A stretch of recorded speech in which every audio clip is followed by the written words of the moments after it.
Gender sendiri merupakan perbedaan yang terlihat antara laki-laki dan perempuan apabila dilihat dari nilai dan tingkah laku. Gender sendiri berasal dari bahasa Latin yaitu genus yang artinya jenis atau tipe. Jadi dapat disimpulkan, gender adalah sifat dan perilaku yang dilekatkan pada laki-laki maupun perempuan yang dibentuk melalui secara sosial maupun budaya. Kedua, apa itu isu kekerasan dan pengertian berbasis gender mempengaruhi individu pada masa dewasa. Beberapa isu kekerasan dan pelecehan bisa saja di tempat umum maupun di tempat kantor atau tempat pekerjaan. Dan juga gender sendiri ada dibagi menjadi dua, yaitu gender secara verbal dan gender secara fisik. Gender secara verbal di mana kekerasan itu dilakukan melalui kata-kata, misalnya memaki, membuli atau melontarkan kata-kata yang tidak sesuai fakta. Kemudian ada kekerasan gender berbasis fisik.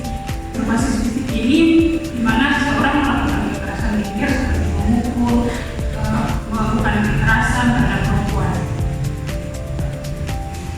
Ketiga, ketidakadilan gender dan budaya patriarki di kehidupan masyarakat Indonesia. Ketidakadilan gender merupakan sistem dan struktur di mana baik perempuan maupun laki-laki menjadi korban dalam sistem tersebut. Penempatan laki-laki sebagai satu-satunya yang memiliki kekuasaan utama yang dominan dalam berbagai peran, kepemimpinan, politik, modal, moral, hak sosial, dan kepemilikan tanah atau properti menjadikan ketidakadilan gender semakin langgeng. Yang ketiga, sifat ketidakadilan gender. Satu, langsungnya itu pembedaan berlaku secara terbuka dan terlalu baik disebabkan perilaku sikap normal, nilai maupun aturan yang berlaku. Dua, tidak langsung tertib dan aturan sama tapi pelaksanaannya menguntungkan jenis kelamin tertentu. Tiga, sistemik, yaitu ketidakadilan yang berangkat dalam sejarah normal atau struktur masyarakat yang mewariskan keadaan yang bersifat berbeda-bedakan. Tadi upaya pencegahan kekerasan berbasis gender terbagi menjadi 6. Yang pertama, pendidikan dan kesadaran.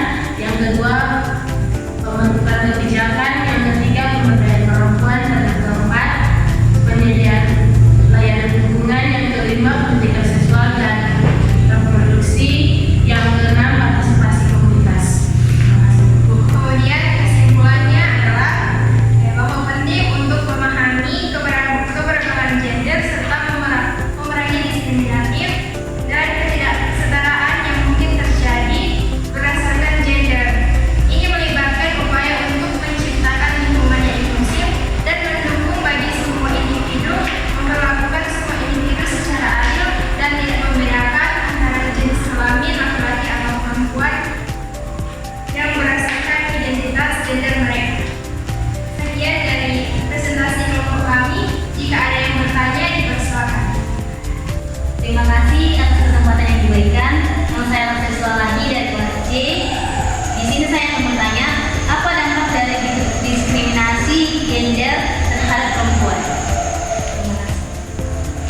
Pertanyaannya, mengapa kesetaraan gender masih menjadi masalah yang serius di Indonesia? Baiklah, kami akan menjawab pertanyaan berikutnya. Baik, saya akan menjawab pertanyaan dari kelas B. Apa dampak dari diskriminasi gender terhadap perempuan? Jawabannya, diskriminasi berdasarkan gender berdampak pada penempatan perempuan di ranah domestik, dan ketika mereka berada di ranah publik dianggap sebagai sesuatu yang aneh dan salah. Jika mereka berprestasi dan menyamai beberapa laki-laki dianggap sebagai manusia